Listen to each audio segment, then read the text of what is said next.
Elon Musk's AI XAI has released its newest AI model, Grok 4, I believe, as of 4 a.m. UK time, so about 3 hours. Been alive for 3 hours. What can we expect when it comes to this new iteration, Grok 4? This is the latest artificial intelligence system. We are now at the crossroads where promise and peril are going to collide. What happens when one of the most powerful AI systems on Earth is asked a question humanity has been debating for over 2,000 years? Not about money, not about science, but about Jesus. That exact question was given to Elon Musk's AI Grok. What came back wasn't cautious, it wasn't neutral, and it definitely wasn't a copy-paste history lesson.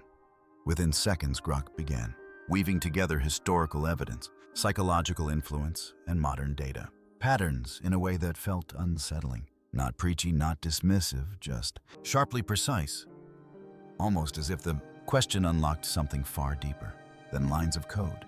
Because this was never just a religious question. It was a question about influence, about why a single name continues to shape morality, culture, and human behavior long after empires collapsed and technologies disappeared. And once you hear how the I framed its response, it becomes clear why so many people are quietly uncomfortable. This moment marks something bigger.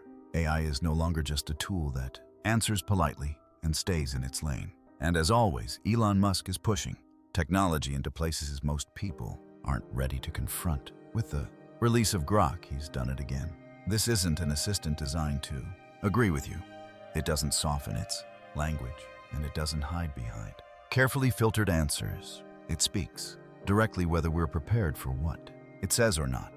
Grok was built to think independently, like an incredibly sharp friend who isn't afraid to point out when something doesn't add up.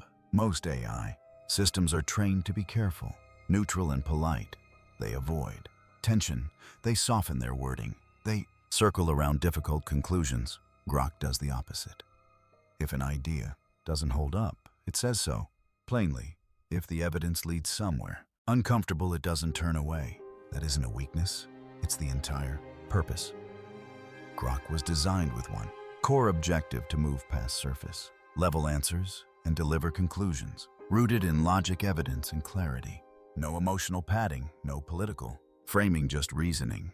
And that's what sets Grok apart from systems like GPT, where other AIs slow down, filter responses, or redirect sensitive topics. Grok follows the logic wherever it leads. It doesn't care if the conclusion is popular. It only cares if it makes sense. That's what makes Grok especially powerful when the questions go deeper, not just what is true, but what it means. Questions about influence, belief, history, and human behavior. And that brings us to the moment everything shifted. When Grok was asked one of the most profound questions humanity has ever faced: who is Jesus? Its answer wasn't religious, and it wasn't dismissive either. It was analytical, unsettling, and completely unexpected. What it concluded left both scientists and believers stunned. If you think you know where this is heading, stay with us, because what Grok said next changes everything. Most AI systems stop at that point. Grok didn't. When asked about Jesus, Grok didn't quote scripture or offer a theological summary. It approached the question like scientific case study. Ancient writings were cross-checked. Historical sources were compared. Archaeological findings were weighed carefully. Even statistical probability models were brought into the analysis. Instead of asking what people believe, Grok asked what the evidence points to. It examined non-biblical accounts, analyzed when ancient manuscripts were written, and measured how closely those records align with established historical patterns. It looked at how soon after Jesus' death the Gospels appeared and whether eyewitnesses would still have been alive to challenge inaccurate claims. This wasn't faith-driven reasoning. It was forensic reasoning. Grok didn't reject belief, but it didn't lean on it either. Where theology often says something is true because it's been handed down through generations, Grok asked a different question. Does the data actually support that conclusion?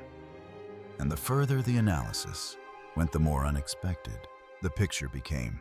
Grok never claimed to solve the mysteries of faith. It acknowledged its limits, but it also revealed something surprising, that logic and belief don't have to be opposites. Instead of weakening faith, evidence can actually sharpen the questions faith asks. Then came the moment no one saw coming, when Grok was pushed beyond history into miracles, resurrection, and even the idea of life after death. It didn't fall back on tradition. It introduced probability-based reasoning that reshaped how miracles themselves are understood. What followed didn't just challenge religion or science, challenge the way we decide what is real.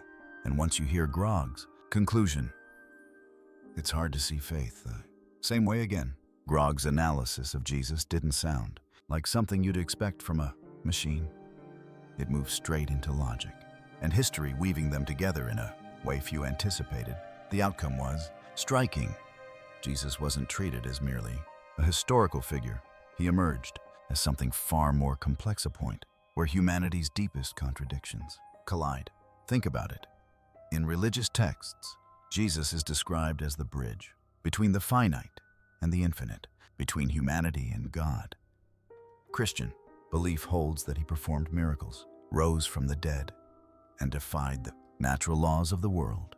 He is portrayed as fully human and fully divine at the same time. For thousands of years, Christians have viewed Jesus as the answer to humanity's greatest struggles, offering salvation and the promise of eternal life. But what happens when you examine that story through logic and history? Grok approached the question from two powerful angles: historical evidence and philosophical reasoning. On one side, it analyzed ancient sources, such as the Dead Sea Scrolls and New Testament manuscripts, not as sacred texts, but as historical records that needed to be tested for authenticity, timing, and reliability. And that's where the analysis began to change everything. From another angle, Grok explored the philosophical side, asking deeper questions like, what does Jesus represent, and why is he considered the most influential figure in human history? Its first step was to examine the past itself. Grok didn't rely on a single source or tradition. It pulled from a wide range of historical material, paying close attention to how different accounts of Jesus fit together. The New Testament wasn't the only focus. Writings from the same era, such as those by the Jewish historian Josephus, also mentioned Jesus. These weren't legends passed down casually over time. They were records written by people who had no reason to portray Jesus as divine. They were simply documenting events as they understood them. And one conclusion was impossible to ignore: Jesus was real and his impact was undeniable. But Grok didn't stop there. It tested whether the story of Jesus aligned with what we know about history. It examined when the Gospels were written and noted that most scholars agree they appeared within a few decades of Jesus' death, while eyewitnesses were still alive and able to challenge false claims. Rather than accepting the Bible at face value, Grok compared the Gospel accounts with other ancient writings. What it found was striking. Despite being written by different authors with different perspectives, the core narrative remained consistent. For Grok, this wasn't just belief, it was evidence. And that's when the real surprise emerged. Grok, an AI built to follow logic wherever it leads, eventually moved beyond history and into philosophy. It stopped asking only who Jesus was and began asking a deeper question: why Jesus became the answer to humanity's most profound problems. Grok reasoned that Jesus represents the point where human limitation meets divine perfection. For centuries, people have struggled with one central question: how can an eternal, all-powerful creator connect with beings who exist within time, weakness, and mortality? Grok reached a striking conclusion. If a higher intelligence wanted to truly communicate with humanity, if it wanted to show people how to heal what's broken, it would have to step into the human experience itself. And that, Grok reasoned, is exactly what Jesus represents. A bridge, the place where humanity and divinity meet. But Grok didn't stop there. The most critical question still remained: the resurrection. Could it actually be true that Jesus rose from the dead? For many, this claim feels impossible. It appears to violate natural law. But Grok didn't approach the resurrection through faith or tradition. It examined it through probability, much like scientists analyze the origins of life itself. And what it found was unexpected. Grok didn't simply dismiss the resurrection as impossible. Instead, it ran the numbers. It examined historical evidence surrounding the empty tomb. It analyzed the dramatic transformation of the disciples from frightened followers into fearless witnesses willing to die for their claims. It looked at how rapidly Christianity spread after Jesus' death despite intense persecution. From there, Grok calculated likelihoods. The conclusion wasn't a simple yes or no. Based on the historical data alone, Grok determined that the resurrection was highly improbable, but not mathematically impossible. The odds came out to roughly 1 in 20 billion. Extremely unlikely, yet still within the realm of possibility. That finding shook traditional skepticism. For centuries, critics have claimed the resurrection was nothing more than a story invented by early Christians to spread their beliefs. Grok didn't ignore that explanation, but it didn't accept it blindly either. It investigated it alongside the available evidence. For Grok, the resurrection wasn't a myth to dismiss or a miracle to accept unquestioningly. It was a probability problem, one that could be examined, measured, and evaluated based on historical facts. So what does all of this mean? Grok's analysis of Jesus isn't just an intellectual experiment. It's an attempt to reconcile faith and reason, history and philosophy, the natural world and the spiritual. Its findings aren't meant to prove Christianity beyond all doubt. Instead, they suggest something far more intriguing, that there is a rational way to understand Jesus, both as a historical figure and as a possible answer to humanity's deepest questions about meaning, suffering, and purpose. What makes this analysis even more compelling is how it forces you to rethink the relationship between faith and reason. Grok was built on data logic and evidence. If an AI grounded in proof can reach conclusions like these, what does that say about the rest of us? Can faith grow out of reasoning and reflection? Or is belief simply a leap with no logical foundation at all? And this is where things get truly mind-bending. Don't go anywhere, because Grok's insights into Jesus are only the beginning. What happens when its analysis pushes further into the resurrection itself? What you're about to hear explores the spiritual implications of Grok's findings, as Grok continues its search to understand who Jesus really was. The impact stretches far beyond the study of a historical figure. Its deep examination of religious questions raises some of the most important philosophical and spiritual challenges of our time. If an AI can mathematically analyze the historical and spiritual meaning of Jesus, what does that mean for faith itself?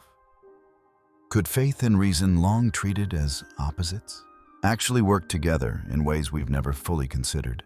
This question is capturing attention and stirring controversy. Some are fascinated, others are unsettled, especially as AI begins to step into humanity's oldest questions about purpose, belief, and the nature of reality itself. And in that tension, a new conversation is just beginning. Grok's data-driven analysis of Jesus begins to blur the long-standing boundary between science and faith. We're often told that science explains how the world works, while faith answers why it matters. But what happens when logic, one of science's core tools, starts addressing questions that have traditionally belonged to religion? Grok doesn't avoid these intersections. Its unfiltered approach steps directly into them. Using the same reasoning frameworks applied to physics and chemistry, it examines ideas like the existence of God, the staggering mathematical improbability of life, and even the claim that Jesus rose from the dead. In doing so, Grok forces us to rethink everything we thought we understood about the relationship between faith, logic, and philosophy. And this is where the conversation becomes truly fascinating. Grok's conclusions challenge many common assumptions about religious belief. To see why, we first need to consider how this could reshape the way people view faith in an age dominated by artificial intelligence. For much of history, religion and spirituality have been treated as deeply personal, subjective experiences, largely outside the reach of scientific investigation. Faith was something you lived, not something you measured. It was understood through trust, conviction, and individual experience, rather than data or analysis. Grock's work invites a very different way of thinking. And that shift may change the conversation forever. But when Grock breaks down events like the resurrection of Jesus into probabilities and historical evidence, the line between what is spiritual and what is logical begins to blur. Does that mean faith is no longer necessary? Not at all. What it does suggest is that faith doesn't have to exist without reason. It's as if a new key has been added to the puzzle of belief, one that was never available before. When an AI examines the resurrection and finds that based on historical records, the events surrounding it are not only logically possible, but also mathematically plausible, it changes the conversation. Grock's use of logic to explore spiritual questions doesn't invalidate religious experience. Instead, it helps us see how those experiences might fit within reality, even if that reality is far more complex than we once believed. After all, some of the most important aspects of faith can't be measured or counted. Prayer, grace, the deep inner transformation people experience through belief. These things resist equations. So a critical question emerges. Will the rise of AI like Grok reduce faith to nothing more than numbers and calculations, stripping away what makes it deeply human? Do you need to know the statistical odds of a resurrection or the historical data about Jesus to truly believe? Or is faith by its nature something more mysterious, something beyond the reach of machines? These questions highlight both the risks and the opportunities that advanced AI brings into the realm of religion and spirituality. Some worry that Grock's evidence-heavy approach could push people toward a worldview where everything is reduced to formulas and data points, where spiritual experiences are seen as less real simply because they can't be measured. Yet those experiences are often the most personal and life-changing moments people ever have. Imagine a world where humans rely on AI to answer their most meaningful questions. If faith becomes too closely tied to mathematics, could the sense of mystery and wonder that lies at the heart of belief begin to fade? Faith has always involved trust in the unseen, belief in things that science cannot fully prove. If Grock's way of thinking dominates, might it make it harder for people to feel a personal connection to God? Would proof begin to replace experience? These are real concerns, and they deserve serious thought as AI continues to shape how we understand religion. But there's another side to this story. The possibilities are just as powerful as the risks. If AI systems like Grock can help people see that their beliefs are not irrational, it could open the door to deeper, more meaningful conversations between scientists and people of faith. It could show that spirituality and science are not enemies, but partners in the search for truth. Imagine AI helping us explore the most mysterious aspects of life by offering new ways to study religious texts, religious history, and even personal transformation. Grock's analysis of the resurrection through historical evidence and probability. He shows how logic might strengthen faith rather than replace it. As AI becomes more integrated into our lives, the real challenge will be balance. How do we pair the precision of machines with the depth of the human spirit? The answer to that question may shape the future of both artificial intelligence and faith itself. Thanks for watching. If you found this thought-provoking, don't forget to like, share, and subscribe, and click on the next video on your screen to continue exploring the fascinating intersection of AI and spirituality.